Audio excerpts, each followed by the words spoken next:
Good evening and welcome everyone to this live session on Indian economy. In this, we are going to cover the remaining portion of GST. GST, we have all understood the terms like composition tax, which is a bit remaining, part of it is remaining. We have understood input tax credit, we have understood reverse charge mechanism, we have understood cascading effect as a term. तो GST के ये जो terminology है ये हमने सभी ने समझ लिया इसे कि कैप कितना है, लिमिट कितनी है जीएसटी के अंडर. 40 लाख रुपीस तक जिन लोगों की टर्नओवर है, सेल्स हैं, ओवरऑल एनुअल सेल्स हैं, उनको जीएसटी नंबर लेने की, जीएसटी रजिस्ट्रेशन करवाने की जरूरत नहीं है. जीएसटी नेटवर्क क्या है, जीएसटी काउंसिल क्या है, ये आज हम समझेंगे. GST council. ऑलराइट, तो स्टार्ट करते हैं just one by one. Increased complexity of tax structure, ये सारी चीजें हमने ऑलरेडी कवर करी हैं. सर्विस टैक्स के लिए ये पहले वाली लिमिट्स थी, अब ये चेंज हो गई हैं. ठीक है, बिफोर जीएसटी वैट हुआ करता था. VAT had an implicit cascading effect in it.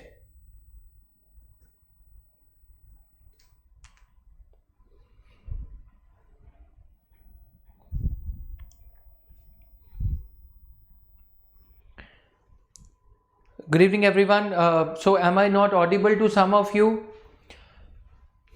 Try to open the session in the incognito mode on Google Chrome. So, but the filing requirements will comprise filing one set of forms per month, not three, as has been alleged, because filing the first automatically fills the others. तो burden जो है, misconceptions हैं इसमें कि GST additional compliance burden, GST puts the additional compliance burden. That is a misconception. That is a misunderstanding that has been propagated. ठीक है. Doctor राजा चलिया committee, doctor राजा जे चलिया, इनके अंडर जो कमेटी अपॉइंट करी गई थी, उन्होंने ये कहा था सर्विस टैक्स इंट्रोड्यूस करा जाए. तो टैक्स को, सर्विसेज टैक्स को भी इसमें मर्ज किया गया है. Service tax in India was introduced in the year 2003. लेकिन अब गुड्स एंड सर्विसेज एक कॉमन टैक्स बन गया है, GST, goods and services tax. Clear? So these things are there. Now, increased burden for small traders, much has been made of the additional compliance burden, ये सारी चीजें. अब composition scheme के अंदर क्या है कि मैन्युफैक्चरर्स और ट्रेडर्स जो हैं, जो छोटी मोटी चीजें बनाती हैं, हैंडीक्राफ्ट्स बनाते हैं, बट उनका सेल, अगर टोटल सेल 1.5 करोड़ रुपीस तक है तो वो इसके अंडर कवर्ड हैं. ठीक है, तो ये सारी चीजें इसमें करी गई हैं. कॉम्पोजिशन स्कीम का जो थ्रेशोल्ड है, if I am a seller, if I am a provider of services और goods, manufacturer of goods, if my total sale is up to 1.5 crore rupees, I can avail of tax, composition tax. Okay, composition tax के under input tax credit नहीं मिलेगा. Okay, composition tax के under input tax credit facility is not available. Clear? Input tax facility is not available. In case of T and coffee, state VAT at 5% and other taxes work out to more than 7%. तो propose GST rate tax burden को कम करता है. VAT जो है, state VAT, फिर other taxes, उसके बाद सेंट्रल टैक्स वगैरह, ये सारा कुछ लगता है, तो वो टैक्स रेट बढ़ जाता है. ठीक है guys, audibility is fine from our side, so please check at your end. Now, hidden benefits of GST, textile and clothing centre is now fully a part of tax net. तो कुछ इसके impediments भी हुए. जो गरीब लोग हैं उनको जो पैसा दिया जाता है, अब देखो क्या हो रहा था कि ये इनफॉर्मल सेक्टर के वीवर हैं, है ना, बंगाल के, तो Chirala saris, right? Am I right in using this name, Chirala saris? Okay, that is a GST item, that is in GI item. Tant saris जो बनाते हैं वेस्ट बंगाल में, तांत साड़ी बनाने वाले, अब इनके साथ क्या प्रॉब्लम है, इनको पहले 600 रुपये पर साड़ी बनाने के मिलते थे, लेकिन क्योंकि 600 रुपये का कोई बिल नहीं है, अब ये जो बाबा जी हैं ये दिल देने को रेडी हैं, लेकिन इनके पास बिल के लिए अकाउंटेंट नहीं है, जीएसटी नंबर क्या होता है वो सब नहीं पता। तो इनको जो मैन्युफैक्चरर है जो इनसे साड़ी वीव करवाते हैं, अब क्योंकि वो इस 600 रुपये का बेनिफिट नहीं ले पाएंगे और ये कॉस्ट इनकी दिखेगी कम, क्योंकि जो इस साड़ी को वीव करवा रहे हैं, जो ट्रेडर हैं एक्चुअली, वो इस साड़ी को बेचेंगे 2000 रुपये में, लेकिन 2000 रुपये में अगर उनको 600 रुपये का बिल मिलेगा तो फायदा है, ठीक है। तो 1400 रुपये पे टैक्स देना पड़ेगा जो कि उनका प्रॉफिट है। बट अब क्योंकि ये बिल नहीं दे सकते तो इन तांत साड़ी बुनने वालों को, वीव करने वालों के पैसे उन्होंने कम कर दिए। समझ में आया? क्योंकि 600 रुपये पे अगर टैक्स 18-12% अगर मिलता तो 1400 रुपये पे कम टैक्स पे करना पड़ता, अब उनको 2000 रुपये पे टैक्स पूरा पे करना पड़ेगा। पहले अगर इनपुट टैक्स क्रेडिट मिल जाता तो 600 माइनस हो जाते, 600 would have been deducted, and then on the remaining amount of 1400 out of rupees 2000 was taxable under GST। But क्योंकि अब पूरा का पूरा GST पे टैक्स पे करना पड़ेगा तो ये प्रॉब्लम हो जाएगी। समझ में आया?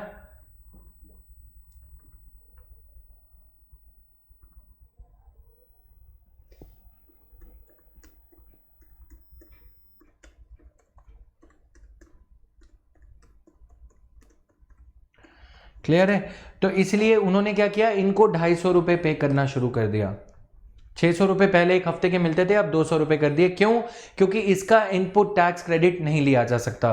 तो पॉइंट ये है, informal sector which is not able to give GST invoices has been adversely affected if it is linked with formal sector. ठीक है? अगर मैं इनफॉर्मल सेक्टर में टीचर होता और मैं जाके किसी एकेडमी पे पढ़ाता तो वो एकेडमी मेरे को तभी ज़्यादा पैसे देगी अगर मैं एक नंबर में पैसे ले रहा हूँ। अगर मैं मजदूर हूँ, कंस्ट्रक्शन सेक्टर में काम करता हूँ, मेरे पास अकाउंट नहीं है, कुछ नहीं है, तो मेरी जो सैलरी, मेरी जो डेली वेजेस हैं 250 रुपये, उनको 200 रुपये कर दिया जाएगा। इनफॉर्मल सेक्टर के ऊपर ये इम्पैक्ट, इनिशियली ये इम्पैक्ट पड़ा था। ठीक है?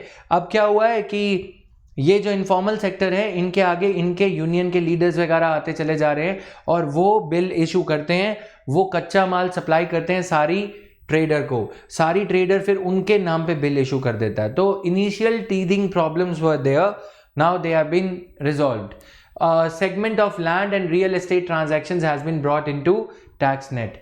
वर्क कॉन्ट्रैक्ट्स होते हैं कि मैंने अगर बिल्डिंग बनाने का ठेका लिया है जीएमआर से या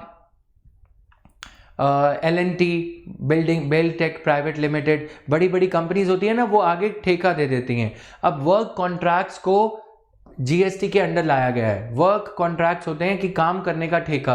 अब इसमें प्रॉब्लम ये है, कंस्ट्रक्शन सेक्टर भी ये कह रहा था कि सैंड यानी कि बालू, ठीक है, सीमेंट का तो प्राइस होता है क्योंकि वो फॉर्मल सेक्टर में बनता है, Birla cement, Ambuja cement, sand जैसी जो आइटम्स हैं, डेली वेज लेबरर्स हैं, उनके केस में होगा क्या, ध्यान से समझना। इनफॉर्मल सेक्टर के साथ जीएसटी का इंटरफेस इतना स्मूथ नहीं है। ठीक है? क्या प्रॉब्लम हो रही है कि अगर मैंने एक यहाँ पे आगे स्लाइड में था, भी मैंने डाला था, अगर ये बिल्डिंग का कॉन्ट्रैक्ट किसी ने लिया, ठीक है, अब जीएमआर क्या करेगी, जीएमआर इस बिल्डिंग के जेवी वर्क कॉन्ट्रैक्ट को, जेवी द कॉन्ट्रैक्टर को कितने पैसे देगी, मान लो 10 करोड़ रुपीस इस बिल्डिंग को बनाने के लिए, कंप्लीट बिल्डिंग को। अब जेवी को क्या करना होगा, डेली वेज लेबरर्स का बिल जनरेट करना होगा। डेली वेज लेबरर्स क्या लेंगे, 250 रुपये कैश लेते हैं वो ना, 250 रुपये डेली के। सैंड का ट्रैक्टर आएगा 3500 5000 रुपीज़ का, उसका कोई बिल नहीं होता। तो जहाँ पे फॉर्मल सेक्टर के ऊपर अब इस वर्क कॉन्ट्रैक्ट 10 करोड़ रुपए के वर्क कॉन्ट्रैक्ट के ऊपर 2.5% टैक्स लगा दिया गया था, जीएसटी एटसेट्रा। ठीक है? अब इस पे टैक्स रेट जो है वर्क कॉन्ट्रैक्ट पे 5% लगा दिया गया। अब गवर्नमेंट ने 12% कर दिया इसे फाइनली, यानी कि 10 करोड़ रुपए जो हैं जीएमआर मुझे 11 करोड़ 20 लाख रुपए देगा, है ना। या फिर 10 करोड़ देगा। अब 10 करोड़ में जीएसटी इंक्लूडेड है, मान लेते हैं कि 12% है, तो 10 crore plus 1 crore and 20 lakh rupees. Now I will have to pay this entire 1 crore 20 lakh rupees to the government. Had I got the bill from the sand supplier, sand की क्या होती है, स्मगलिंग होती है ना, सैंड माफिया है, कच्चा जो स्टोन आता है, ब्रिक किल्न से जो ईंट आती है, उनके बिल विल नहीं होते। लेकिन सरकार ने ये कहा है कि वर्क कॉन्ट्रैक्ट पे, ऐसे बड़े बड़े जो वर्क कॉन्ट्रैक्ट्स होंगे, छोटे वर्क कॉन्ट्रैक्ट्स होंगे, उन पे भी अगर मैं एक बिजनेसमैन हूं, मैं तो ये दिखाऊंगा ना कि मैं अगर ऑफिस बना रहा हूं तो आप लोगों की जो फीस है उस पे जो मुझे जीएसटी मिला है वो एडजस्ट हो जाए, मैं तो उससे ले लूंगा। लेकिन जिसको मैं कॉन्ट्रैक्ट दे रहा हूं इस बिल्डिंग को बनाने का, क्या वो पीछे बिल ले पाएगा? उसकी मजबूरी है, ठीक है, ये एक दिक्कत है कि उसे बिल मिलेगा नहीं। तो गवर्नमेंट ने तो अंधाधुंध जीएसटी लगा दिया वर्क कॉन्ट्रैक्ट पे। आपको पता होना चाहिए construction related work contracts are now under GST, giving the impression of a higher burden on the construction sector. इसीलिए जब जीएसटी के आने के बाद आज डीएनए में अगर आप देखोगे, डेली न्यूज एनालिसिस में पीपीटी सिर्फ देख लिया करो, उसमें हमने देखा है कि construction sector is the second worst affected, third और सेकंड वर्स्ट अफेक्टेड है कंस्ट्रक्शन सेक्टर। ऑटोमोबाइल, फिर कंस्ट्रक्शन, फिर hotel, telecommunication sector, hotel and the tourism sector, ठीक है। तो क्यों है? क्योंकि ये जो फॉल्टी पॉलिसीज है। However a closure look suggest that actual tax incidence under GST regime would be lower than the existing one thanks to the facility of input tax credit, but ITC facility is unavailable on the payment of taxes on raw material like steel and cement now, on which the existing tax incidence is quite high and varies from state to state. तो अब दिक्कत यह है कि ITC facility is not available on raw material like steel, iron rod जो सरिये डलते हैं ना। Work contracts can cover both commercial and residential infrastructure projects. In GST regime, though, builders will be able to get input tax credit against their payment of taxes on key inputs like steel and cement, while most of the steel products will be taxed at 18% under the GST regime. तो ये problem थी against the current indirect tax incidence of रफली 17.5%।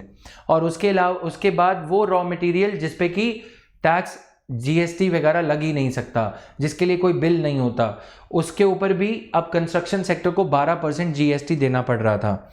उस वजह से क्या problem हुई? Construction sector में जो ट्रेडिंग थी, फ्लैट्स का बिकना, ऑफिस स्पेस का खरीदे जाना, वो सब कम होने लग गया। क्यों? क्योंकि प्रॉपर्टी महंगी पड़ने लगी। समझ में आया? प्रॉपर्टी जब महंगी पड़ने लगती है, प्रॉपर्टी जब कॉस्टली हो जाती है तो दिक्कत हो जाती है, ठीक है। सेंटर पहले 6% टैक्स लगाता था, service tax on construction work contracts, after 60% abatement. ये हमारे काम का अभी नहीं है क्योंकि इसको साल हो गए, 2017 का ये था, बट एक ओवरव्यू पता होना चाहिए। वर्क कॉन्ट्रैक्ट्स पे जीएसटी लगता है 12%। वर्क कॉन्ट्रैक्ट्स पे जीएसटी लगना एक बड़ा रीजन है रियल एस्टेट सेक्टर का, कंस्ट्रक्शन सेक्टर की डिक्लाइन के पीछे। It is one of the major reasons. क्यों? क्योंकि सारा काम कंस्ट्रक्शन सेक्टर में अब पक्के बिल पे होगा, पक्का बिल यहां पे अप्लाई नहीं हो सकता। समझ रहे हो ना? लेमैन्स लैंग्वेज में मैं समझा रहा हूं। For everything in the construction sector we can not have bills like payment of daily wage labourers. और टैक्स में डिफरेंस है। आप यहां पे देखोगे कि सीमेंट और स्टील पे 18% टैक्स लगता है, ठीक है, 18% टैक्स लग रहा है, जबकि पहले जो टैक्स था 17.5% था। तो ये सारी चीजें चलती जा रही हैं। सीमेंट पे 28% टैक्स लगेगा और पहले वैट सिस्टम में 23 to 24% था। सेंट्रल वैट और स्टेट वैट को मिला के टोटल टैक्स इंसिडेंस इतना आता था, लेकिन अब सीमेंट पे 28%। सीमेंट कोई लग्जरी तो नहीं है ना, लेकिन हाईएस्ट टैक्स ब्रैकेट में रखा गया इसको। ये कंस्ट्रक्शन सेक्टर की कुछ जेन्युइन प्रॉब्लम्स थी जो कि गवर्नमेंट ने रिजॉल्व नहीं करी। Current affairs side of it. Basics of GST is clear to everyone? Basics of GST are clear to everyone? Financial inclusion होगी इससे, ठीक है। Longer term benefits of GST, ये थोड़ा सा खुद पढ़ोगे। Small businesses can build up a real-time track record of tax payments digitally, and this can be used by lending institutions for credit rating and lending purposes.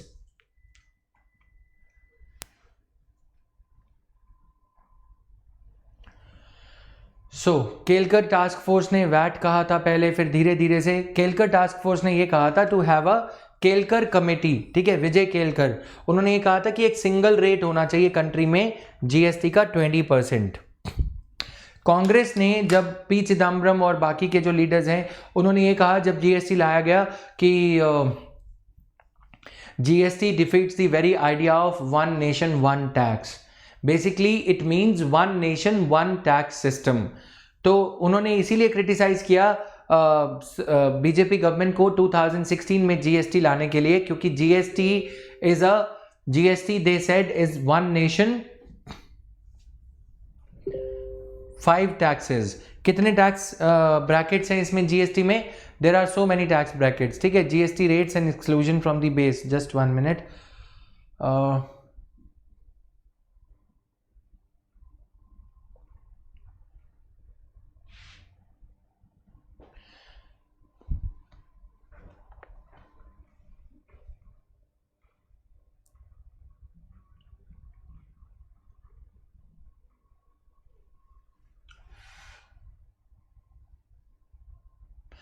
तो these are the rates. Diamonds पे cut and semi-polished stones are included under this. Precious stones हैं, ठीक है, तो वो भी इसमें covered हैं। प्रेशियस स्टोन्स जैसे कि जो आप रिंग वगैरह में पहनते हो वो। Household necessities such as edible oil, sugar, spices, tea, coffee except instant coffee, ठीक है, are included in the 5%। Instant coffee जो है लग्जरी आइटम्स में रखी गई है, ठीक है, मतलब वो 12% वाले ब्रैकेट में आ जाती है, प्रोसेस्ड फूड कैटेगरी में। 12% कंप्यूटर्स पे, कंप्यूटर प्रोडक्ट्स पे, माउस पे, कीबोर्ड पे 12%। 18% hair oil, toothpaste, soap, capital goods and industrial intermediaries. 28% luxury items such as small cars, consumer durables like AC, refrigerator, premium cars, cigarettes। तो ये इस basis पे criticise किया जाता है। But having multiple tax slabs in India, having multiple tax slabs for countries like India is a good step. Why is it a good step? It is a good step because we are a country of multiple tax brackets. We are a country where people are categorized into economically weaker sections, into LIG, MIG, HIG. तो EWS के लिए आप देखोगे, EWS के लिए 0% goods हैं, जो open wheat flour है, ओपन खुला चक्की का आटा और ये सब, ये इसमें रखा गया है, ठीक है। और खुले मसाले और टी पाउडर ये सब 0% टैक्स ब्रैकेट में है। फिर जो थोड़ा सा प्रोसेस्ड है वो 5% में है, पैक शुगर है या फिर कॉफ़ी है, कुछ ऐसा।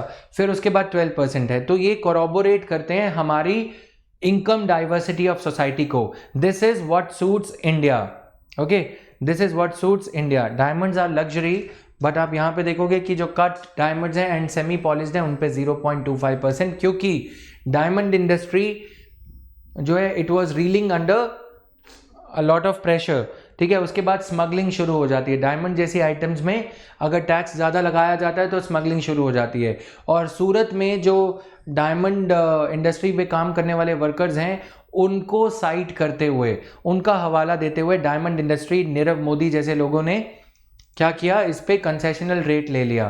पहले इस पे 10% था। गोल्ड पे 3% जीएसटी है, ज़्यादा नहीं है, ठीक है। गोल्ड ज्वेलरी पे, रॉ गोल्ड पे कुछ नहीं है, ठीक है। गोल्ड बार्स वगैरह पे कुछ नहीं है, गोल्ड ज्वेलरी पे 3% है। तो ये सारी प्रॉब्लम्स हैं जीएसटी में। कुछ कुछ स्क्यूड चीज़ें भी हैं कि गोल्ड पे 3% जीएसटी क्यों है। पॉइंट ये है, जब अमरीश पुरी की मूवीज़ के ज़माने में गोल्ड पे ज़्यादा जीएसटी रखा जाता था, ज़्यादा कस्टम्स ड्यूटी रखी जाती थी या टैक्सेस रखे जाते थे, तो फिर गोल्ड की स्मगलिंग होती थी। इसीलिए गवर्नमेंट थॉट इट राइट कि ठीक है 3% टैक्स रखा जाए, ठीक है। तो ये सारी चीज़ें हैं। Yes, Gujarat election was near, other related factors were also there, ठीक है। तो लॉबिंग होती है, बिजनेस लॉबिंग होती है। गरीब आइटम की जो गरीब आदमी की जो टूथपेस्ट है वो सब पे देखो आप 18% लगेगा, ठीक है। हेयर ऑयल की लग्जरी आइटम है इसलिए 18% टैक्स में रखा गया है, राइट। तो ये सारी दिक्कतें हैं कुछ कुछ। तो जीएसटी रेट्स फॉर गुड्स ये आपको पता होना चाहिए। एंड देन एसी रेफ्रिजरेटर पे इतना, सोप्स, हेयर ऑयल, ये सारी चीज़ों पे इतना, ठीक है, याद करने के लिए। नाउ जीएसटी ने क्या क्या लेजिस्लेटिव चेंजेस लेके आए हैं, पहले स्टार्टिंग से स्टार्ट करते हैं इसको। क्या क्या चेंजेस लेके आया है जीएसटी इंडिया में?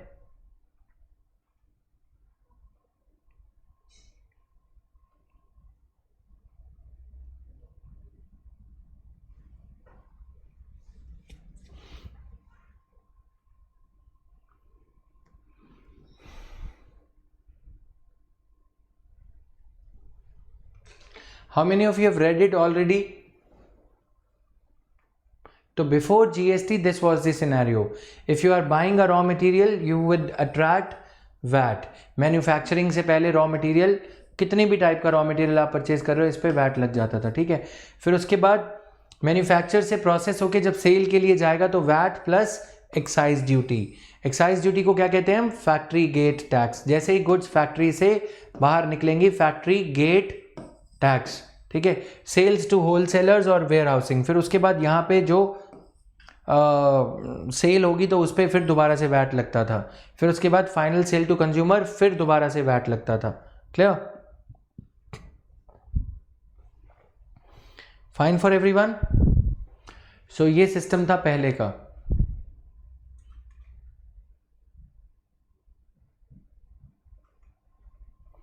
GST is an indirect tax. The act came into effect from 1st of July 2017. तो multi state destination based tax है, ये सारा मैं समझा चुका हूँ ऑलरेडी। इसके अलावा जीएसटी से रिलेटेड डिटेल्स को आप खुद से एक बार पढ़ोगे, ठीक है। GST compensation to states bill, इस GST compensation to states bill के तहत, अकॉर्डिंग टू दिस बिल,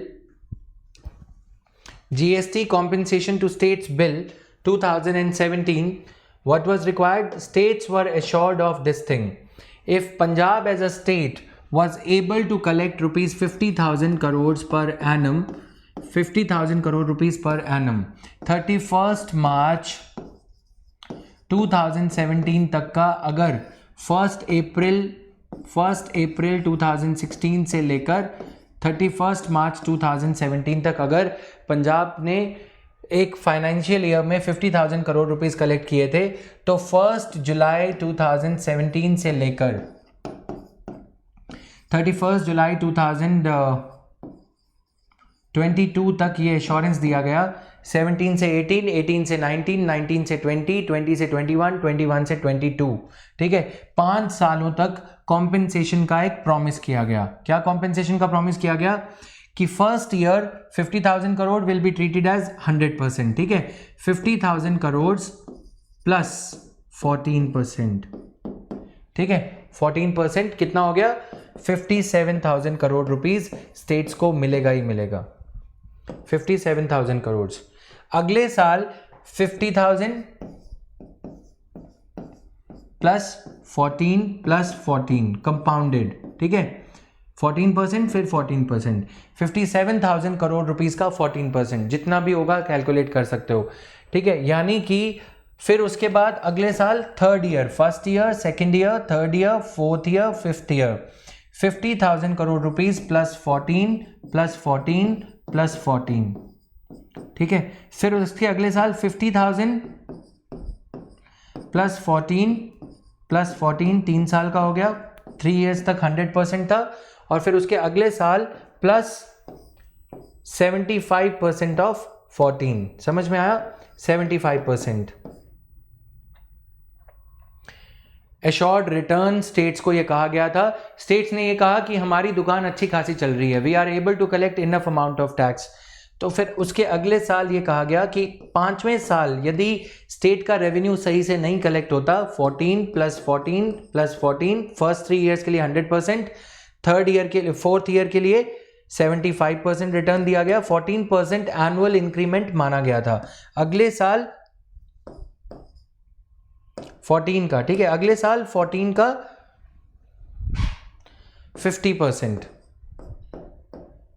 ठीक है, स्टेट्स को ये एश्योरेंस दिया गया that you join the GST boat, you join the GST first year के लिए 100%, सेकेंड ईयर के लिए 100%, थर्ड ईयर के लिए अगेन 100%, ठीक है, फोर्थ ईयर के लिए 75%, ठीक है, फिफ्थ ईयर के लिए 50%.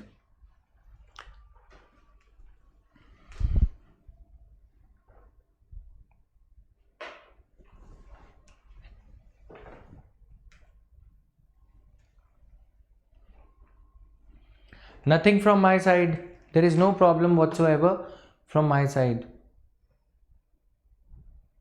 Okay, I'm still switching over to another network. So please be patient for another 2 minutes. There will be a lag of just 1 minute. Okay.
Okay, last few lines.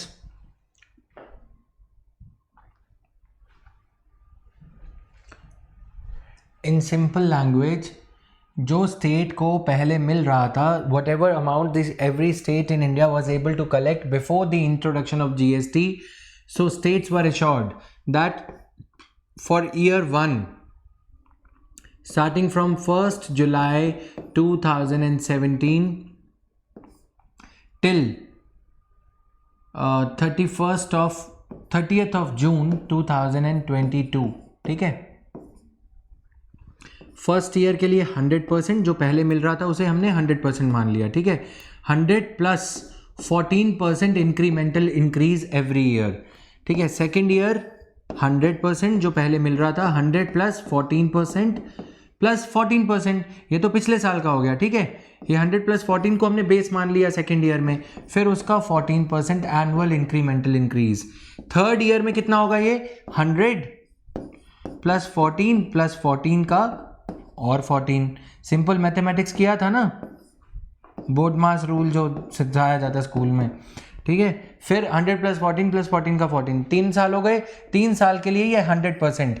अगर मान लो ये 100%, मान लो कि ये 100% का मतलब है 1 लाख, तो पहले साल मिलेगा 1,14,000, 1,14,000 करोड़ रुपीज या 1,14,000 रुपीज. अगर एक स्टेट तमिलनाडु को GST से पहले वैट सिस्टम में 31 मार्च 2017 से पहले तक 1 लाख करोड़ रुपए इकट्ठे हो रहे थे, ठीक है, ये रिया चक्रवर्ती कौन है यहां पे,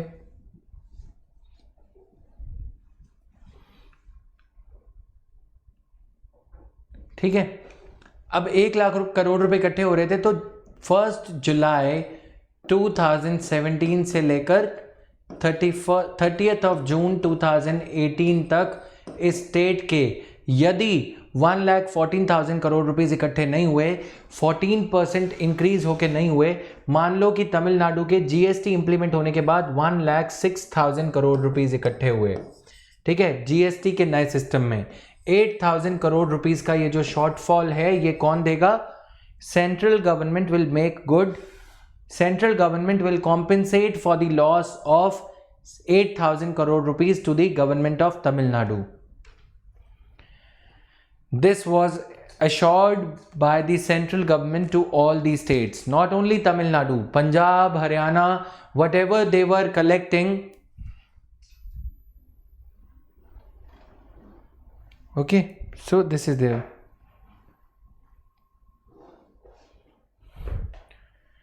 This is not Saket, this is Nitesh Kumar Maurya, है ना नितेश? समझ में आया ये फर्स्ट पॉइंट? अगले साल 1,14,000 का 14% कितना हुआ? 11,400 प्लस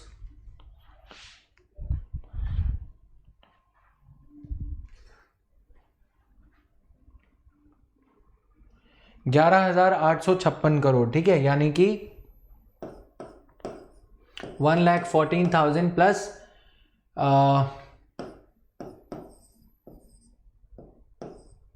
1,25,856 करोड़ रुपीज, 1,25,856 करोड़ अगले साल ये स्टेट को मिलना चाहिए। अगर स्टेट का एक्चुअल कैलकुलेशन इससे कम हुआ, एक्चुअल कलेक्शन अंडर जीएसटी कितना हुआ, इस अमाउंट से कम हुआ, कितना मान लो 1,10,000 हो गया, ठीक है, 1,10,000 कलेक्ट हुआ सेकेंड ईयर में, लॉस कितना हो गया 15,856, तो 15,856 will be paid by the central government to that state government. Clear? समझ में आया? प्रतीक इधर ध्यान दो, फिर समझ नहीं आएगा, फिर पता लगा कि तुम्हें समन कर रही है एनफोर्समेंट डायरेक्टरेट और सीबीआई। समझ में आ रहा है गाइस ये? Is this clear to everyone?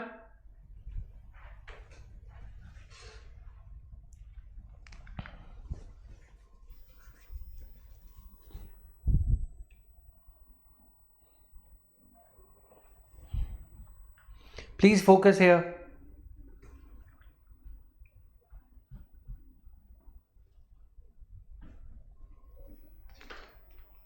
Clear to everyone? अब ये कहां से देगी सेंट्रल गवर्नमेंट? सेंट्रल गवर्नमेंट ने ये कहा जो लग्जरी आइटम्स होती हैं जैसे कि car, BMW, Mercedes, luxury cars हैं, उन पे लग्जरी टैक्स लगाया जाता है, जीएसटी सेस, ठीक है। जीएसटी सेस कितना होता है?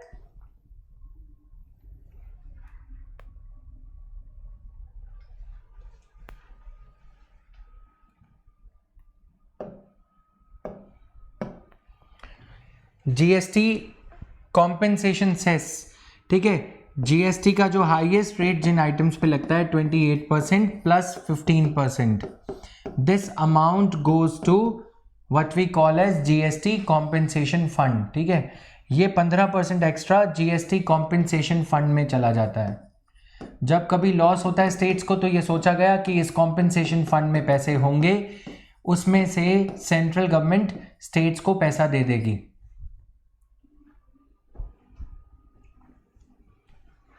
ठीक है। तो जीएसटी कॉम्पेंसेशन फंड में से अगर किसी स्टेट को 100% प्लस 14% नहीं दे पाती सेंट्रल गवर्नमेंट फर्स्ट ईयर में, अगले ईयर में, फर्स्ट ईयर ये है, सेकेंड ईयर 100% प्लस 14% प्लस 14%, अगले साल का 14% प्लस 14%, ठीक है, फिर इसका 14%, हर साल 14% इंक्रीमेंटल इंक्रीज, इंक्रीमेंटल मतलब ईयर ऑन ईयर इंक्रीज मिलेगा। थर्ड ईयर के लिए 100%, जो स्टेट पहले कलेक्ट कर रही थी, कितना कलेक्ट कर रही थी, हमारे एग्जांपल में 1 करोड़ मान लेते, ठीक है। फिर उसके बाद 14%, सेकेंड ईयर का ये वाला 14%, ठीक है, इसका जो टोटल 14% और होगा वो मिलेगा थर्ड ईयर में। अगर इसमें से कोई भी अमाउंट कम होगी तो वो यहां से रिकूप कर ली जाएगी, रिकवर कर ली जाएगी। बट अब सिचुएशन ये है, करंट अफेयर्स का पार्ट अगर हम देखें, इस फंड में ही पैसे नहीं है, तो सेंटर ने बोला कि we can not, central government is saying to states, we can not return the money, we can not give you the money that we had guaranteed to you, ठीक है, बिकॉज ऑफ कोविड-19। Fourth year में इसी तरह से 100 + 14 + 14 + 14 का कितना 75% मिलेगा। यानी कि अगले साल 100 में 14 करोड़, 1 करोड़ है तो 14 लाख + 14 लाख + 14 लाख का 14% और बढ़ा के जो अमाउंट होगी उसका 75% सरकार, सेंट्रल गवर्नमेंट देगी अगर लॉस हुआ तो। ठीक है, क्लियर। अब फिफ्थ ईयर में क्या होगा, कितनी बार 14 ऐड हो जाएगा, 100 + 14% + 14 4 टाइम्स। ठीक है, +14 + 14। ठीक है, इस टोटल अमाउंट का जो अगर अमाउंट है, अगर 75% से कम कलेक्शन होता है, मान लो कि ये बनता है 1 करोड़ 40 लाख। ठीक है, इस 1 करोड़ 40 लाख में एक्चुअली कलेक्शन हुआ है 1 करोड़ 28 लाख, 1 करोड़ 28,000, सॉरी 1 करोड़ 28 लाख। तो कितना होगा, 12 लाख रुपीस का शॉर्टेज है। इस 12 लाख रुपीस के शॉर्टेज का सेंट्रल गवर्नमेंट 75% भरपाई करेगी। फिफ्थ ईयर में कितना, 50%। ठीक है, लास्ट ईयर में फिफ्थ ईयर में 50%। अब समझ में आ गया सबको।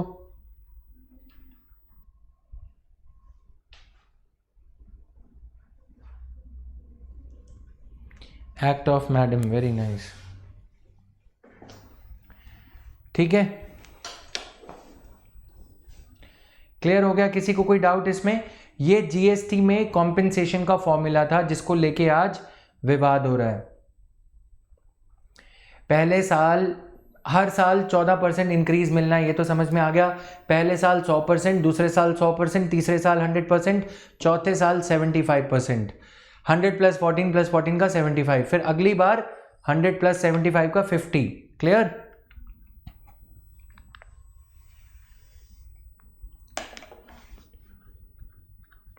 Is this fine?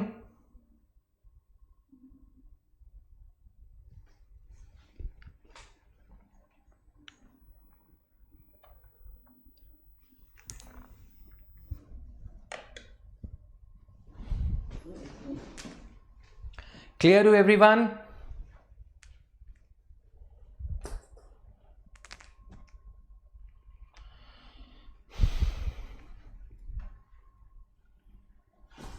From where the money of compensation is collected? Suppose if I am buying a car worth 30 lakh rupees, GST amount of 28% will be charged on that.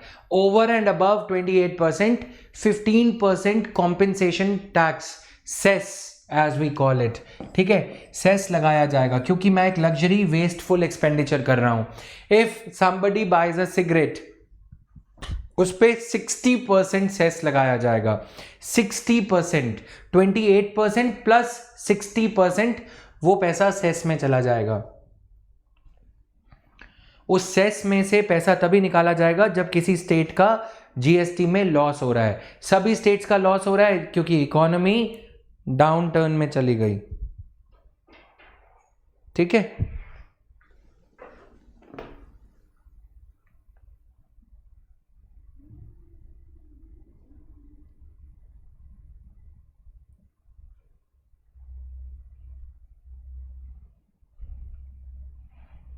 Clear?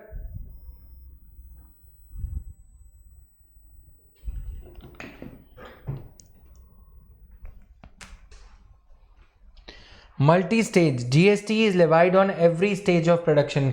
अब ये सारे questions clear है? मैं ना 50 question तुम्हें देने जा रहा हूँ जीएसटी पे, जो तुम्हारा जीएसटी का अंजर पंजर सब खोल देंगे। ध्यान से सुनो इन कॉन्सेप्ट्स को। नहीं क्लियर तो तुम लोग 2 नंबर के कैंडिडेट तो हो नहीं। कोई ऐसा तो है नहीं कि मतलब रात में प्रोड्यूस हुआ माल हो, कोई समझ रहे हो ना बात को। तो 2 नंबर में प्रोड्यूस तो नहीं हुए, 2 नंबर के पैसे भी नहीं दिए। तो ये अच्छे से समझो इन चीज़ों को। जहीं नहीं क्लियर है वो पूछ सकते हो मेरे से। तुम पॉलिटी के टेस्ट में जो बगर अप किया है उसी को ध्यान में रखते हुए मैं ये बोल रहा हूं और थोड़े कड़े शब्दों में बोल रहा हूं। जहां अटक रहा है, कोई भी चीज अटक रही है, अगर खुद सेल्फ स्टडी थोड़ी बहुत कर रहे हो, रात में जाग रहे हो अगर, तो There is no change in this formula as of now. Okay.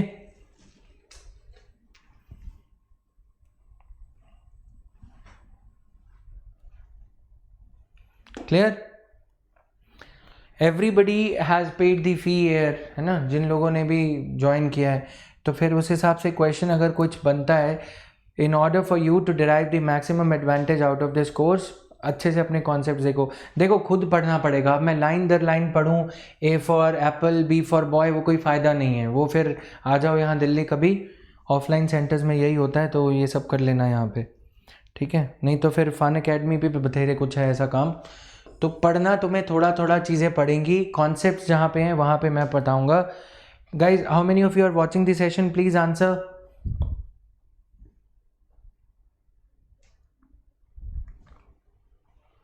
Features of GST: it has been established by 101st Constitutional Amendment Act. One nation, one tax, entire product cycle. These things are there. Clear? उसके अलावा कुछ इसमें है नहीं. बाकी सारी चीज़ें, पहले वाला टैक्स रेजिम में ये होता था, इसमें ये होता है, ये तुम करोगे. राज प्रतीक, इज इट क्लियर? तुम लोग मायूस खामोश क्यों हो? नहीं क्लियर है तो बताओ. Ishfaq, is it clear? Prateek, छुप के बैठे हो रजाई में, फटाफट बोलो.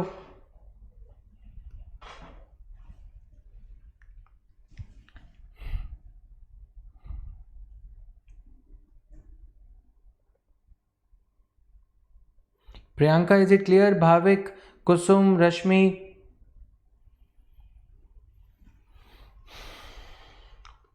देखो कल इसे ना पढ़ लेना, कल तक ये जीएसटी वाला सेक्शन. अगर कोई प्रॉब्लम होगी तो tomorrow I will entertain your doubts, ठीक है.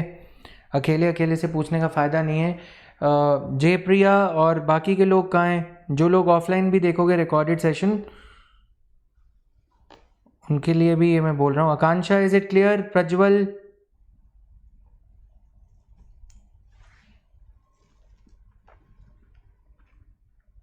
Clear? Common tax single uniform tax है गुड्स और सर्विसेज पे. पहले सर्विस टैक्स के लिए एक अलग नंबर लेना पड़ता था, ठीक है, गुड्स के लिए अलग.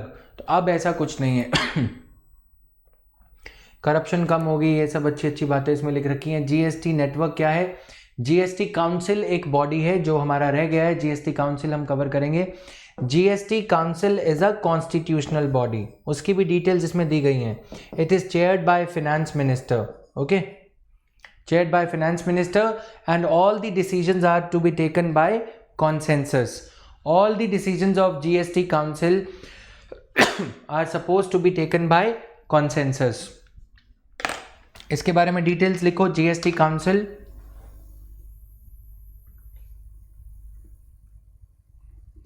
GST council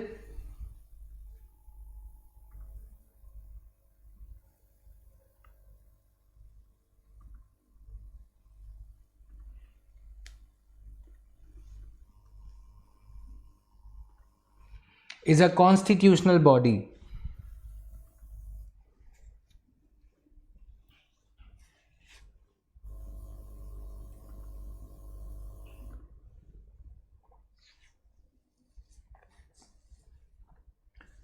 Whose decisions are taken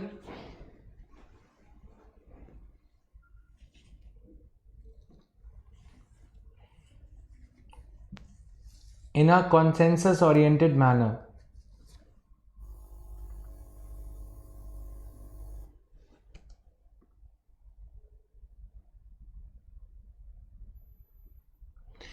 It was created under Article 279A.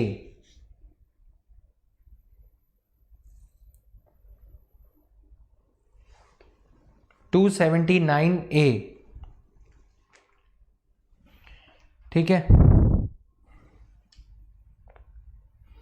Union finance minister is the chairperson of the council.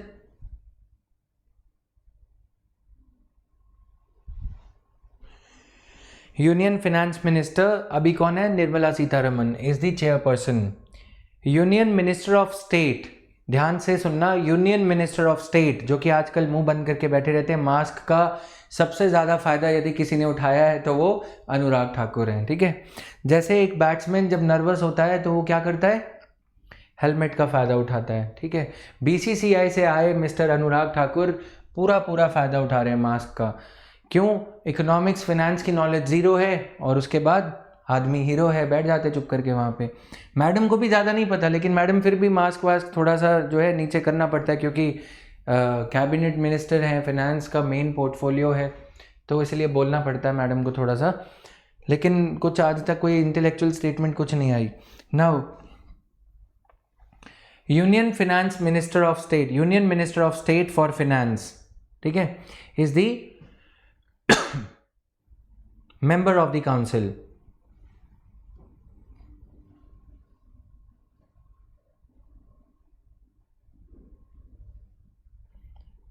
ठीक है। One member from each state, one minister from each state, one minister from each state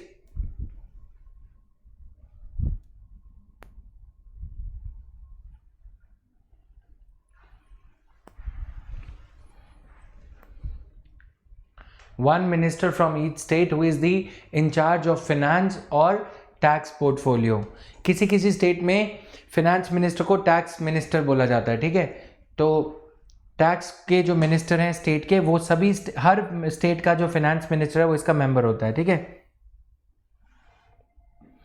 and any one of the state finance ministers, any one of the state finance ministers, any one of the state finance ministers, fourth point or fourth point, and any one of the state finance ministers will be the vice chairperson। याद रहेगा ये prelims में, one rotation में, ठीक है। कभी पंजाब के finance minister हैं वो वाइस चेयरपर्सन बन जाएंगे, कभी हरियाणा के, तो कभी तमिलनाडु के, तो कभी असम के, तो कभी सिक्किम के।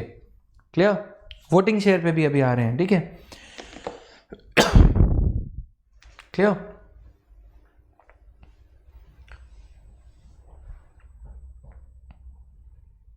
Clear? So this is there now. 1/3 of the voting share central government has got, union government has got 1/3 voting share. Union government has got 1/3 voting share.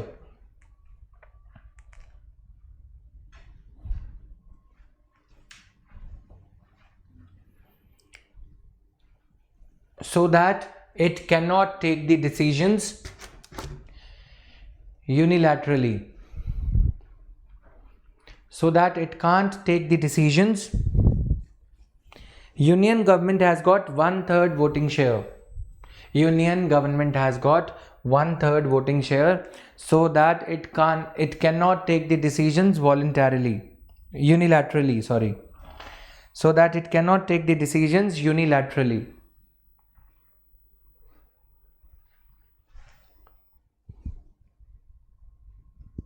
ठीक है। all the state governments combined,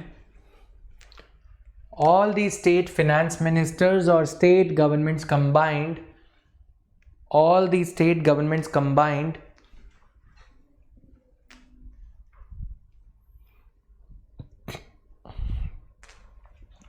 have got a voting share of, all the state governments combined have got a voting share of 2/3।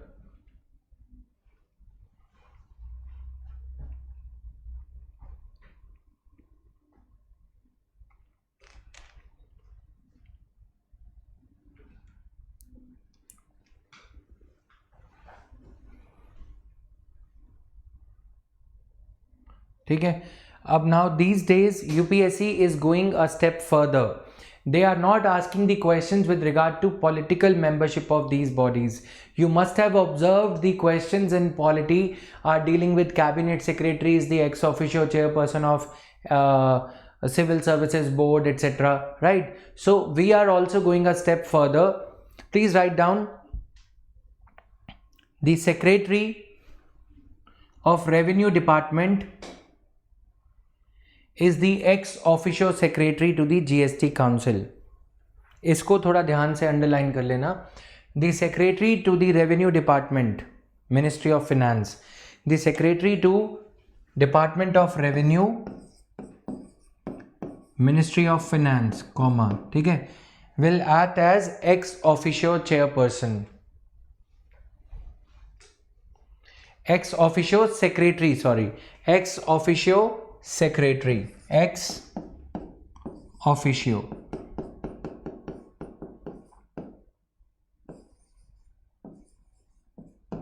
secretary to GST Council, ठीक है.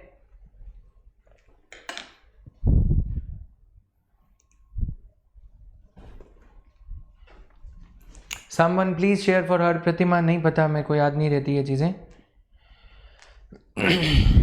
1 year. Tenure of chairperson is 1 year. Vice chairperson is 1 year. Okay, and then chairperson of Central Board of Excise and Customs.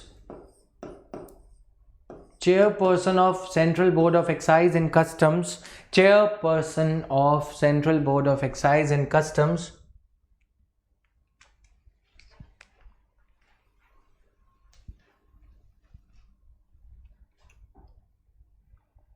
will be the permanent invitee,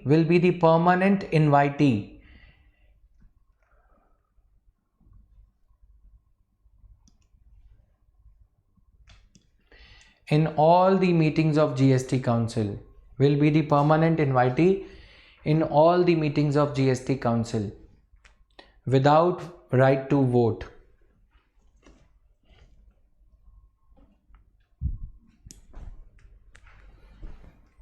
Not even one bit. Abhishek?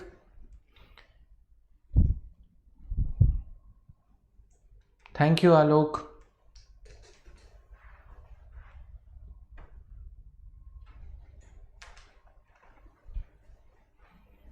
ठीक है. CBEC के जो chairperson हैं वो permanent invitee रहेंगे. Ex officio का मतलब होता है by virtue of one's official capacity.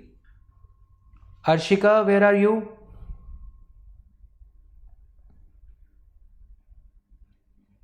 By virtue of one's official capacity. All right. Official हैसियत से, ठीक है, अपनी ऑफिशियल जो उनकी पोस्ट है उसकी हैसियत से. Now please right the heading GST Council, then write colon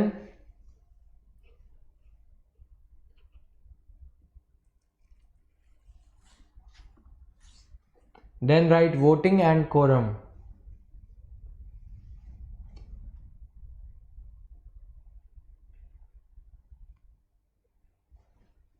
ठीक है, voting and quorum.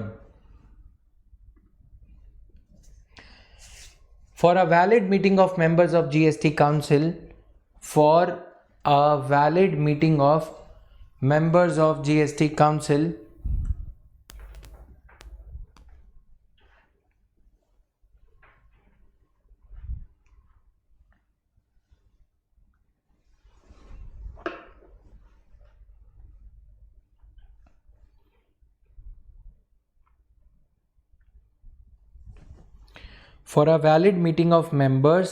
in GST Council,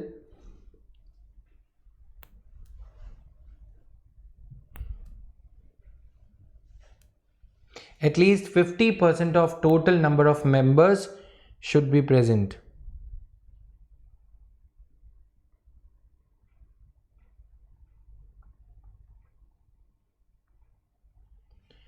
For a valid meeting of members of GST Council, at least 50% of total number of members should be present.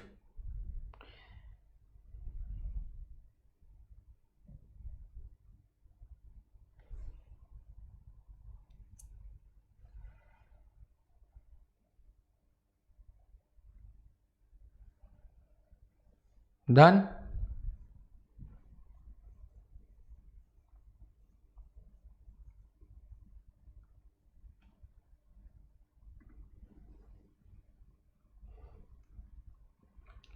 लिख लिया सबने? मतलब quorum बोला जाता है इसको। कोरम मतलब कम से कम 50% मेंबर्स होने चाहिए।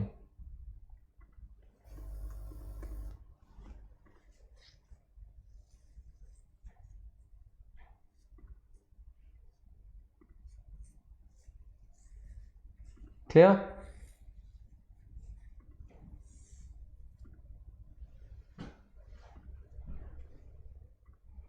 Then every decision made during the meeting, every decision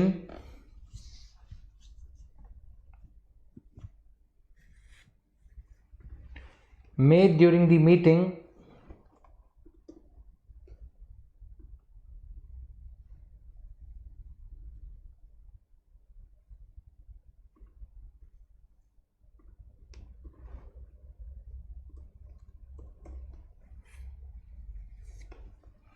shall be supported by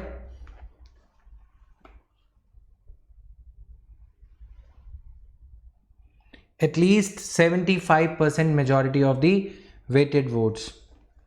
At least 75% majority of the weighted, WEIGHTED.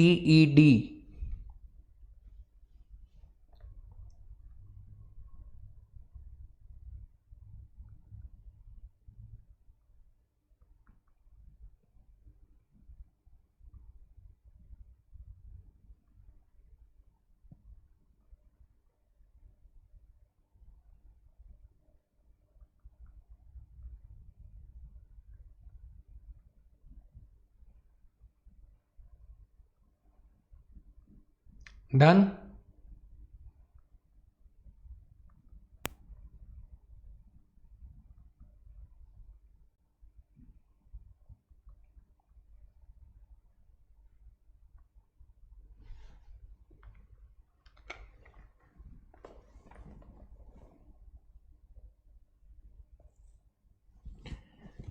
समझ में आ रहा है ये सबको? 50% जो है मेंबर्स होने चाहिए।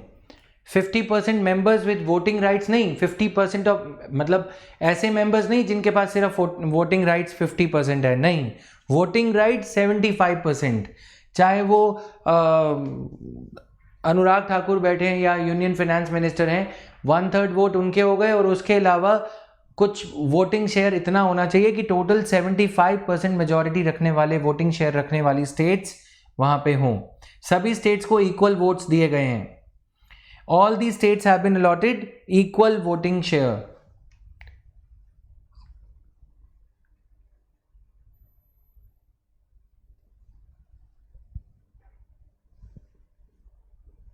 वेट मतलब फिनेंस, यूनियन फाइनेंस मिनिस्टर का जो वोटिंग का वेट है 2/3 वेट है, ठीक है। 2/3 वो हो गया, यानी कि सॉरी 1/3 33%। और इसके अलावा अगर 10 स्टेट्स के चीफ मिनिस्टर्स आ जाते हैं तो कितना वोट शेयर हो गया? डिवाइड कर लो। 66% को कितने से डिवाइड करोगे? 28 states are there in India, 66 divided by 28 into 10, तो 10 मेंबर्स का वोट शेयर हो गया, ठीक है। एक स्टेट का जो वोट शेयर है वो कुछ इस तरह निकाल सकते हो। कैसे? How would you calculate the vote share of one state? 66 divided by 28, 66.66 divided by 28, ठीक है ना, सिंपल सी चीज है। 66.67 divided by 28, since there are 28 states in India, ठीक है। तो एक स्टेट का वोट शेयर आ रहा है 2.38, तो टोटल वोट शेयर कितना होना चाहिए जीएसटी की मीटिंग के लिए? 75%।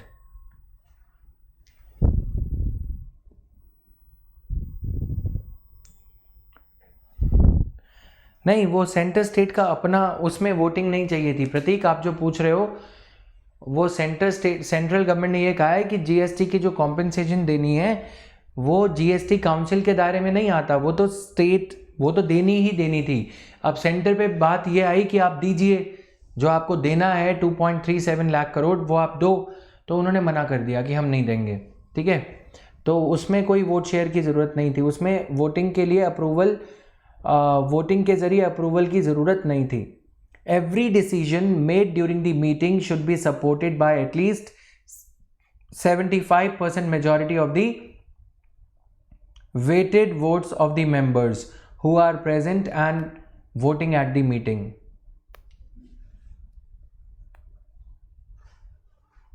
Clear?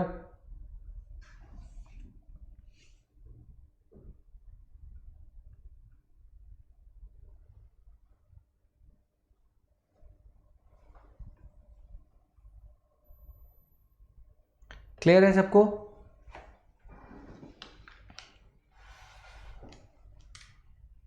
Unlike the general perception that it is a simple and single tax, GST is a complex tax.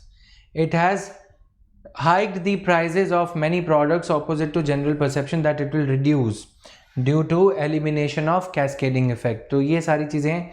GST Council has removed the input tax credit. ये सारा कुछ हो गया. अब ये समझ में आ गया GST Council की composition क्या है. GST Council is a constitutional body mentioned under Article 279A. रिया आपका जो क्वेश्चन है कॉन्स्टिट्यूशनल बॉडी वो होती है for which there is an article in the constitution, and statutory body वो होती है for which there is an act in the law. ठीक है, सिंपल लेजिस्लेशन या एक्ट होना सिंपल ये चीज़ है. क्लियर?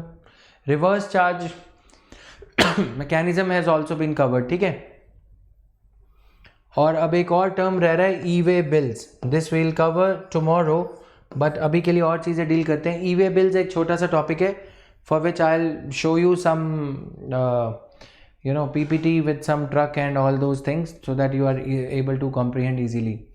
तो ये सारी चीज़ें, rates, cut and semi cut, ये भी हो गया. अब GST से रिलेटेड जो भी चीज़ें रह गई है ना गाइज, उसे थोड़ा सा खुद से डील करोगे, राइट? कुछ ज़्यादा बचा नहीं है इससे related. Miscellaneous procedural changes. Taxpayers voluntarily registered under GST laws are now allowed to apply for cancellation. Now, provisions prescribing the time limit for issuance and resultant late fee for non-issuance, delay in issuances of TDS certificate by the deductor is omitted. Timelines enabling the government to issue orders for removal of difficulties in implementation of provisions. All these things are there. The following retrospective changes. जुलाई से 30 सितंबर सारा कुछ पढ़ लोगे, इसमें कुछ ज़्यादा है नहीं. Tax incidents. ठीक है, टैक्स इंसिडेंट्स क्या होता है? Resting place of the tax. These are small small concepts. Tax incidents, tax impact.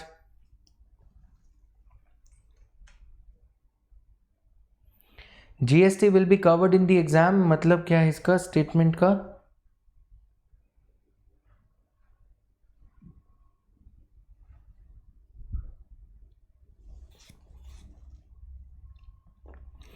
If a firm registered in Delhi and gives its services in Bangalore, invoice will be issued in which state? GST, Delhi GST, no. Delhi GST number or Bangalore GST number? If my coaching institute registered in Delhi is providing the services in Bangalore through internet, then GST number will be of Delhi only. If I open a branch in Karnataka, then I will have to register myself with another GST number, that of Karnataka. If I open another branch in Punjab, then I will have to take GST number of Punjab. अच्छा, कल के test में GST के around ही questions रहेंगे. कल test है. Are you guys prepared? कल इसको कल कवर कर लो. 2-3 दिन में टेस्ट रखते हैं क्योंकि अभी तो ये टॉपिक्स कवर हो रहे हैं. इसको अच्छे से थॉरली प्रिपेयर करो. ठीक है? यस, यू आर राइट प्रतीक. तो उसमें से 20 क्वेश्चंस GST पे रखेंगे. पहले GST कवर कर लो अच्छे से. ठीक है? 20 questions. The test will be held on Saturday. You take your time, but I want all of you to take this test. ठीक है? To give this test here.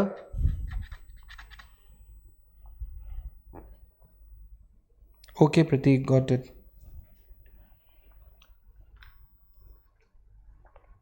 Okay, revenue foregone. It is also referred to as tax expenditure or indirect subsidy to taxpayers. It is a result of tax policies of the government which have a considerable revenue impact. Revenue foregone अभी समझते हैं. Incidents means tax का incidence किस पे आ रहा है, ठीक है। Problem of incidence of tax is the problem of who actually pays it, ठीक है। Taxes are not always borne by the people who pay them. So tax incidence is on me, impact is on you. You are buying my services. The cost of services being provided by Jatin Verma has increased by 18%. Incidence of tax is on me, right? I am going to pay them, but am I the one who is going to bear it? No, I am not the one who is going to bear it. It is the customer who bears this, ठीक है। तो tax incidence का एक उल्टा part ये है tax impact, ठीक है। Tax incidence versus tax impact. GST being an indirect tax, it impacts your pocket, it impacts my transactions only. मेरे को आपसे लेना है और पे करना है, बट इंसिडेंस की वजह से क्या होता है, मेरी सेल डाउन हो जाएगी। If suppose the government increases the tax in GST rate to 28%, my sales would go down. आप बोलोगे कि ले 45,000 का कोर्स क्यों लें, इससे अच्छा तो हम फन एकेडमी पे ना चले जाएं। सोचोगे ना, आप सोचोगे कि नहीं सोचोगे? मैंने फन एकेडमी बोला है, ठीक है। It is an imaginary name, काल्पनिक वस्तु है, विषय वस्तु है, वैसे तो कुछ है ही नहीं, लेकिन फिर भी, ठीक है।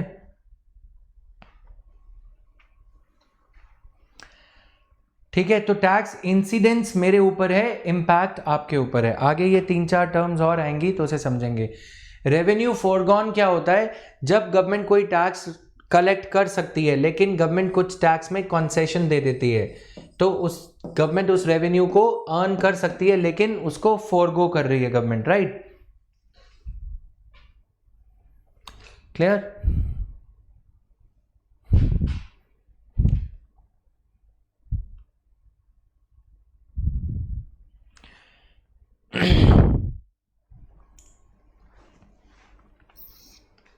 क्लियर है?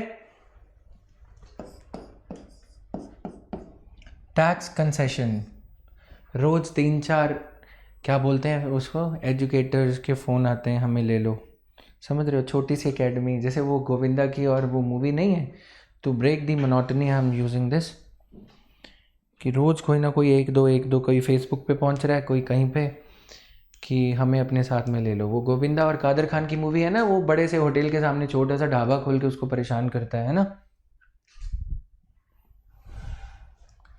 वही वाला आलम हो रखा है।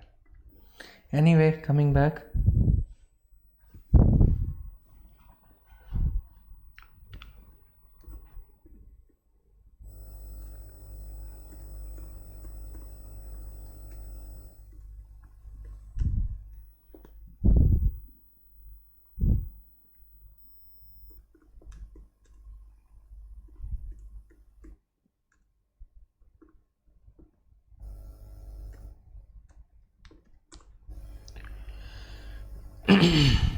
so is it fine?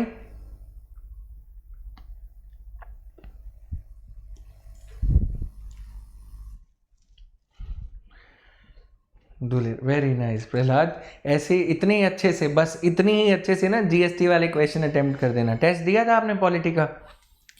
Test दिया था कि नहीं?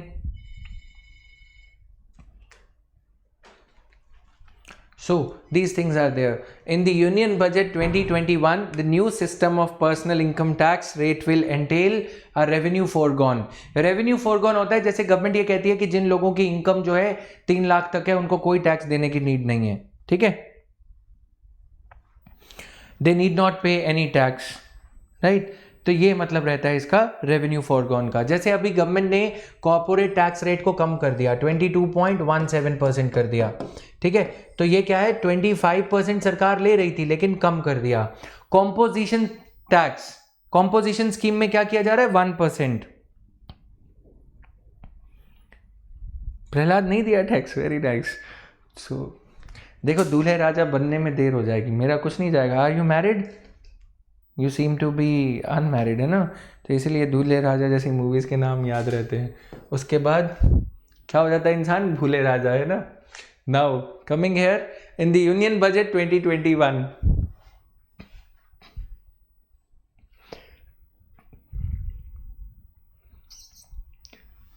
वैसे अच्छा नाम है प्रहलाद, आज्ञाकारी बच्चा है ना। और मूवी कौन सी याद है? दूल्हे राजा, very nice.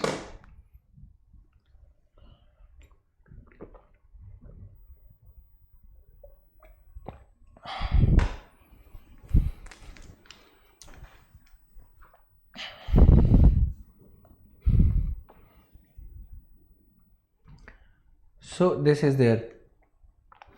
The term impact is used, tax impact is used to express the immediate impact of the जैसे ऑटोमोबाइल सेक्टर इंडस्ट्री आज they are crying hoax, they are saying कि हमारी सेल गिर गई जब से 28% टैक्स लगाया है। ठीक है, टैक्स का इम्पैक्ट किस पे है? मेरे ऊपर है ना, मेरे ऊपर इम्पैक्ट है।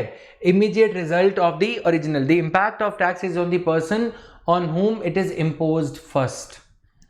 Clear? Impact of tax is on the person who pays it in the first instance, and incidence is on the person who finally bears it. Clear?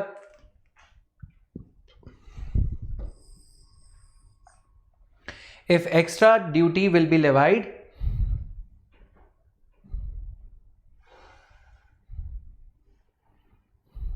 clear?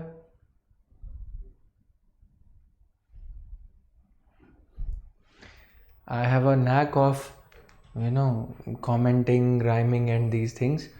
तो और कुछ नहीं है, बुरा नहीं मानेगा कोई भी. So if an excise duty is imposed on sugar, it is paid in the first instance by impact तो मेरी सेल होगी ना, but the duty will be added to the price of the sugar sold, which through a series of transfers will ultimately fall on the customer, on the consumer of sugar. The incidence of tax is therefore on the consumer.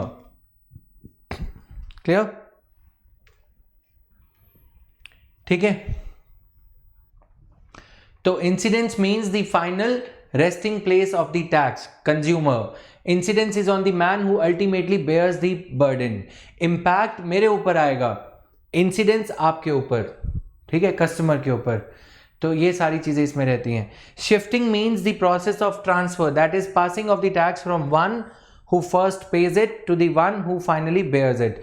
तो कुछ इस तरह से लिख लेते हैं, जब tax rate increase होता है तो इम्पैक्ट, सबसे पहला impact, automobile sales are impacted because of increase in the rate of tax.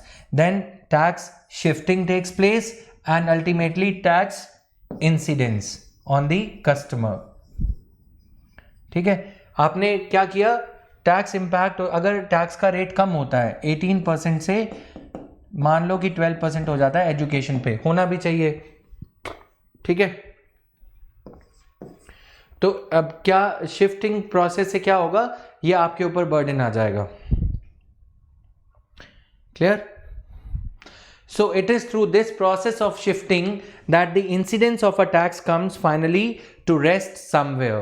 The process of shifting may be slow or may be only partially effective, so that the burden of a tax may not fall entirely on the person who is intended to bear it. There are several consequences of the imposition of tax which are quite distinct from the problem of incidence. Imposition of an excise duty on sugar is shifted ultimately to the consumer of sugar. Imposition of an excise duty on sugar.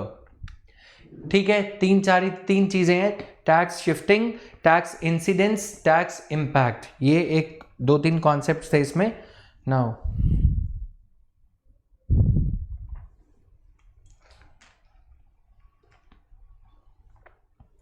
methods of taxation: regressive taxes, proportional taxes and progressive. ठीक है, regressive tax वो होता है जब जिस tax system में, अब ये ध्यान से सुनना, the rate of tax increases with the decrease in income.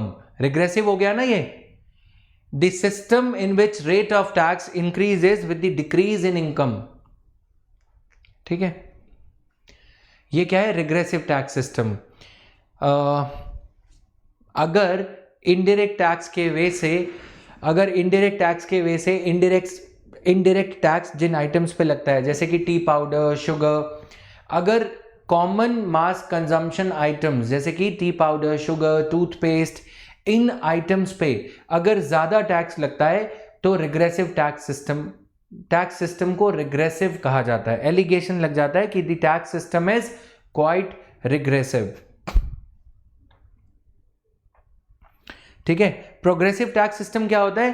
The tax system in which the rate of the burden of tax increases as the income of the person rises. Clear?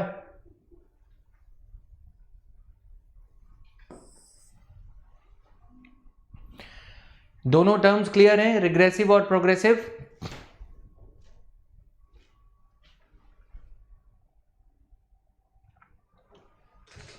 Are both these terms clear to you?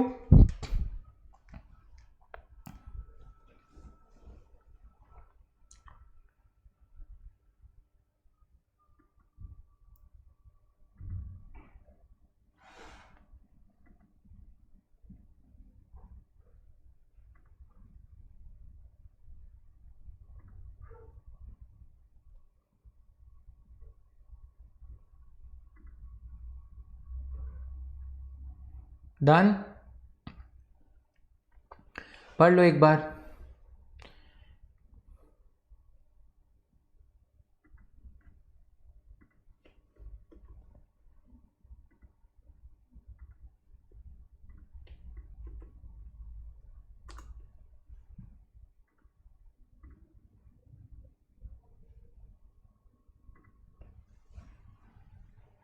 ठीक है. अब देखो, एक और system होता है जिस system का इनकम पे कोई इंपैक्ट ही नहीं होता. A tax system which does not impact the income.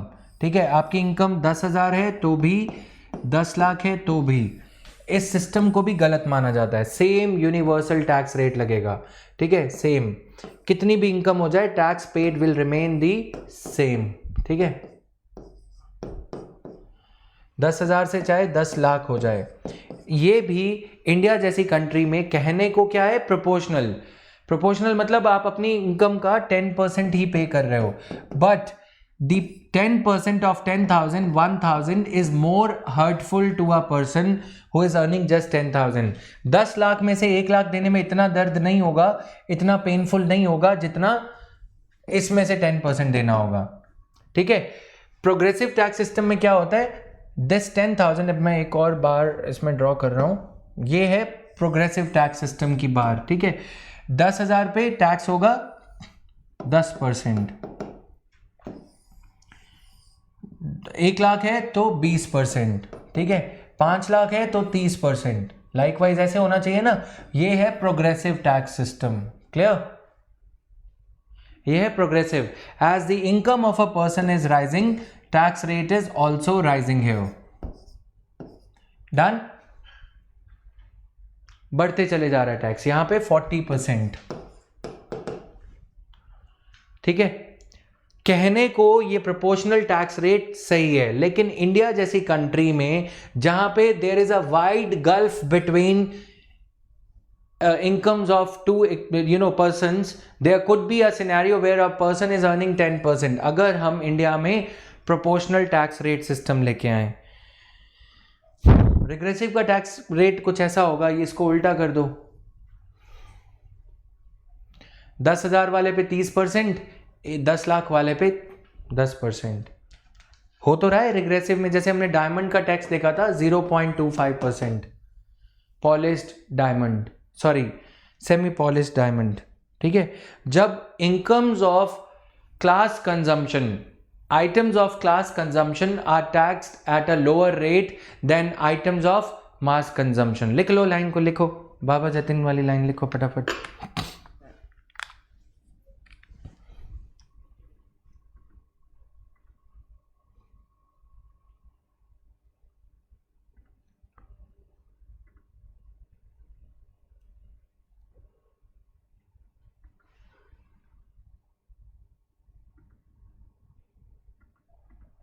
Clear है?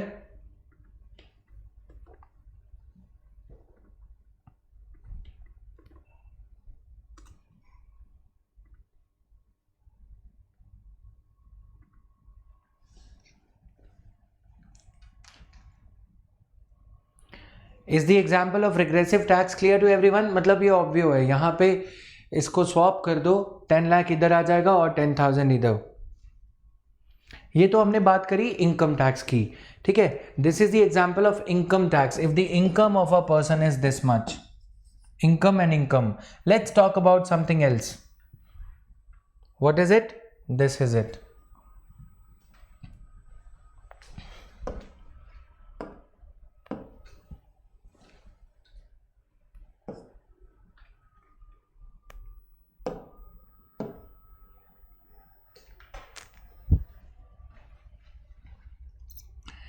एक सिस्टम में देखो, इनडायरेक्ट टैक्सेस की एक प्रॉपर्टी होती है that they can not distinguish. Indirect tax में आप टाटा टी, क्या है टाटा टी पे कौन सा टैक्स लगेगा? इनडायरेक्ट, ठीक है। टाटा टी परचेज कर रहे हो या ब्रिटानिया बिस्किट परचेज कर रहे हो, जिस कंट्री में, जिस टैक्स सिस्टम में इनडायरेक्ट टैक्स यानी कि जीएसटी से या फिर बाकी के जो इनडायरेक्ट टैक्सेस हैं उनसे ज़्यादा रेवेन्यू आता है। इनकम टैक्स की एक खासियत ये होती है, डायरेक्ट टैक्स की एक खासियत ये होता है, it is directly paid by the person on हुम इट इज़ लेवाइड, ठीक है।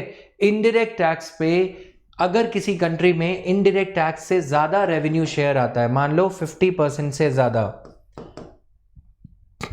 ठीक है, मोर देन 50%, तो उस सिस्टम को रिग्रेसिव माना जाता है। इसमें लेस देन 50% अगर इनकम टैक्स से आता है, क्योंकि इनकम टैक्स हम एक पर्सन की इनकम को टारगेट कर रहे हैं। अगर किसी की इनकम 40 लाख है तो वो ज़्यादा टैक्स दे, अंबानी की ज़्यादा है तो वो ज़्यादा दे, ठीक है। लेकिन अगर किसी सिस्टम में टैक्स, डायरेक्ट टैक्स जो है कम कंट्रीब्यूट करता है to the overall share, 100% total tax collected है लेकिन इनडायरेक्ट टैक्स से ज़्यादा टैक्स कलेक्ट होता है, तो उस ओवरऑल सिस्टम को क्या कहा जाता है? उस ओवरऑल टैक्स सिस्टम को रिग्रेसिव टैक्स सिस्टम कहा जाएगा। समझ में आया? क्योंकि टाटा टी अमीर परचेज कर रहा है या गरीब, डेली वेज लेबरर परचेज कर रहा है या फिर कोई अमीर आदमी परचेज कर रहा है, वी कैन नॉट डिस्टिंग्विश, है ना। अब अगर कोई गरीब आदमी जाके मारुति तो लेगा, ये मर्सिडीज तो लेगा नहीं, लेकिन दोनों आइटम्स, ये टाटा टी तो हर कोई कंज्यूम करता है, मान रहे हो ना। कोई ऐसे थोड़ी है कि कोई चाय नहीं पिएगा, नमक नहीं खाएगा या कुछ ऐसा। तो आटा, वीट फ्लावर, इनडायरेक्ट टैक्स की आइटम्स हर कोई कंज्यूम करता है। Vim bar is a house hold name, even if it's the house of, even if it is the kitchen of Amitabh Bachchan, वहाँ पे भी सेम ही ये सब चीज़ें यूज़ होती होंगी। काफ़ी आइटम्स जो ऐसी होती हैं जो हम सभी सेम परचेज करते हैं। तो जिस सिस्टम में इनडायरेक्ट टैक्स यानी कि गुड्स एंड सर्विसेज टैक्स वगैरह से ज़्यादा रेवेन्यू कलेक्ट होकर आता है, उस सिस्टम को रिग्रेसिव कहा जाता है, क्योंकि इसका बर्डन, इनडायरेक्ट टैक्स का बर्डन गरीब और अमीर आदमी पे बराबर पड़ता है, जबकि इसका डायरेक्ट टैक्स का, जैसे कि income tax is a direct tax, जिस सिस्टम में इनडायरेक्ट टैक्स का डायरेक्ट टैक्स का बर्डन कम होता है, total revenue collected through direct tax is less than total revenue collected through indirect tax, that system is called regressive, ठीक है। अनिल अंबानी, अमिताभ बच्चन, किसी का भी कह लो,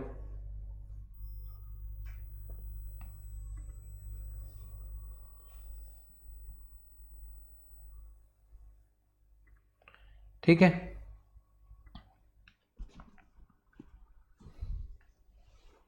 क्लियर?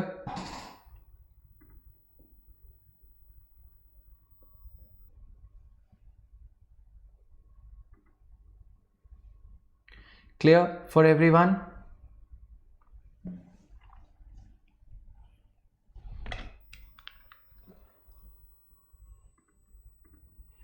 कोई बात नहीं रवि, थोड़े दिन में जाने वाले हैं वो भी जेल, ठीक है। टाइपो नहीं है, सही है। ये अंबानी की बात कर रहा था मैं। Progressive tax can help in reducing inequalities of income and wealth by lowering the high income groups disposable income. Canons of good taxation system, ये आपका होमवर्क है, आज पढ़ोगे इसे, ठीक है। ये होमवर्क है गाइस, इसको पढ़ना है खुद से। मैं होमवर्क वाली स्लाइड्स बता देता हूँ, पूरी स्लाइड एक बार खुद पढ़ोगे वैसे तो, लेकिन ये स्पेसिफिकली ये पढ़ना ही पढ़ना है, ठीक है। बच्चों वाली चीज़ें हैं, कुछ ऐसा है नहीं। लैफर कर्व, ठीक है, मैं ये कवर करा देता हूँ अभी। Laffer curve is a theory developed by supply side economist Arthur Laffer to show the relationship between tax rates and the amount of tax revenue. यानी कि ये जो है एक स्वीट स्पॉट की डिस्कवरी करता है, ठीक है। अगर टैक्स रेट, जैसे हमने बताया कि डायमंड पे अगर 0.25 से ज़्यादा टैक्स रेट होगा तो डायमंड की स्मगलिंग होने लग जाएगी, ब्लैक मार्केट चल जाएगी। इसीलिए टैक्स रेट कुछ ऐसा होना चाहिए जहाँ पे रेवेन्यू कलेक्टेड मैक्सिमम हो, ज़्यादा से ज़्यादा लोग टैक्स पे करें, ठीक है। Tax cut from 80 to 50% increases the tax revenue. जैसे कि मान लो कि, ठीक है, टैक्स कट रिलेशनशिप, लैफर कर्व ने ये कहा था कि टैक्स रेट अगर 25% है तो हो सकता है total revenue collected 50,000 crore rupees हो, लेकिन टैक्स रेट अगर 22% है और रेवेन्यू कलेक्शन शायद 65,000 करोड़ रुपीस हो। तो to discover the sweet spot, the sweet point जहां पे दोनों विन विन सिचुएशन में है, टैक्स पेयर और टैक्स रिसीवर यानी कि गवर्नमेंट। क्लियर है? लैफर कर्व सिर्फ इतनी सी चीज़ बताता है। कैनन ऑफ इक्विटी की बात है ये। वर्टिकल इक्विटी क्या होता है ये थोड़ा सा कल मैं समझा दूंगा। कैनन ऑफ सर्टेनिटी, इसको भी रेट्रोस्पेक्टिव टैक्स से मुझे ही समझाना पड़ेगा। कैनन ऑफ कन्वीनियंस तो चलो ठीक है, सिंपल है। कैनन्स एटलीस्ट पढ़ लेना। नॉन टैक्स रेवेन्यू, ये एटलीस्ट 30 स्लाइड्स हैं जो कि आपको कवर करनी है, ठीक है। I am giving you enough time to cover all this. Composition of GTR, ये सारा क्या होता है, सिंपल सी चीज़ें। फिस्कल डेवलपमेंट, अब आगे फिर चीज़ें और कवर करेंगे। टैक्स की टाइप्स हमने कवर कर ली हैं। यहां से हम लोगों ने शुरू किया था GST वाली चीज़, राइट। अब this is just to show you, no need to mark them up. Revenue deficit, effective revenue deficit, this is taken from budget, official budget document. Then statement 1, consolidated fund of India, article 262, ये polity वाला part भी इसमें है। एक बार ये आप देख सकते हो कि कैसे एक्सपेंडिचर को अरेंज किया जाता है, ठीक है। बजट एस्टिमेट्स होते हैं, रिवाइज्ड एस्टिमेट्स होते हैं, फिर बजट एस्टिमेट्स 2021 के। ये 2019 के बजट एस्टिमेट्स क्या थे, कंपैरिजन के लिए दोनों फिगर्स होती हैं, उससे पिछले साल के एक्चुअल्स यहाँ पे दिए होते हैं। कवर करवा दिया है मैंने, बट फॉर योर थिंग,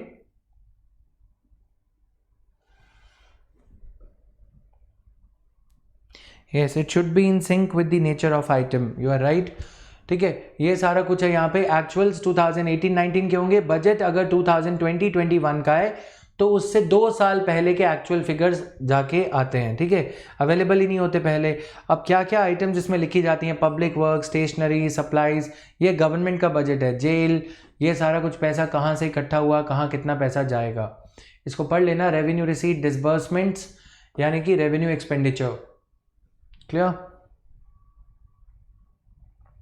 तो disbursement charged on consolidated fund, there are some types of expenditures which are charged on consolidated fund. Charge का मतलब क्या होता है कि ये चार्ज्ड है, ये जैसे electricity department charges you an amount, do you have an option to say no no मैं बिल नहीं पे करूंगा, कनेक्शन कट जाएगा, है ना।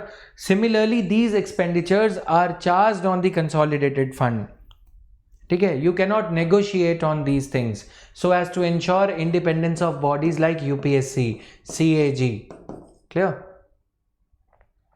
डिसबर्समेंट चार्ज क्या क्या होती हैं थोड़ा सा देख लेना। डिफेंस सर्विसेज, अर्बन, इसमें मत देखना, ये पॉलिटी में भी कवर करेंगे हम लोग। वैसे इसको थोड़ा सा एक ग्लांस के वे से थोड़ा देख लेना, ठीक है। कॉन्टिजेंसी फंड क्या होता है, कॉन्टिजेंसी फंड में इमरजेंसी फंड है, तो इसमें 8,000 करोड़ रुपीस रखे गए हैं, जैसे कि केरला में फ्लैश फ्लड्स आई या कुछ ऐसा, उन सब चीज़ों के लिए, ठीक है। फिर public account, this is just a glimpse of these accounts. Public account में होता क्या है, ये सब चीज़ें हम देखेंगे क्योंकि हमने ये पहले कवर नहीं करी। Types of budget, balanced budget क्या होता है, फिर अनबैलेंस्ड बजट क्या होता है, मेरिट्स ऑफ डेफिसिट क्या है, आउटकम बजट क्या है, फिर performance budget, zero based budgeting, ये सारा कल कवर हो जाएगा। Major thing was GST which we have already covered. फिर उसके बाद एक और टॉपिक रहता है FRBM act and latest developments with regard to GST।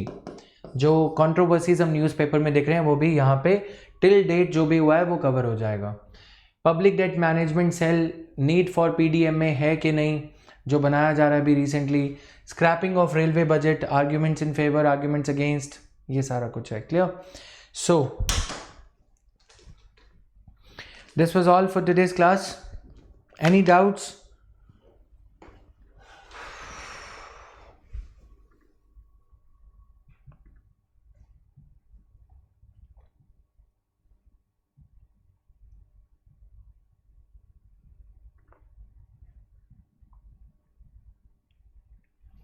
Okay, then see you at 8:30 for Indian polity class.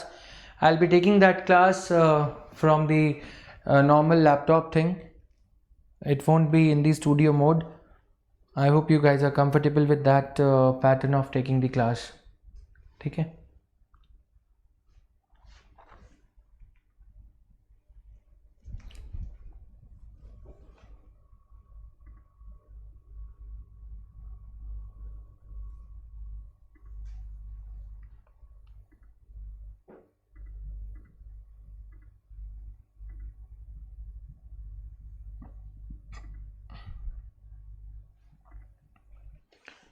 Clear? So thank you everyone. Thank you guys.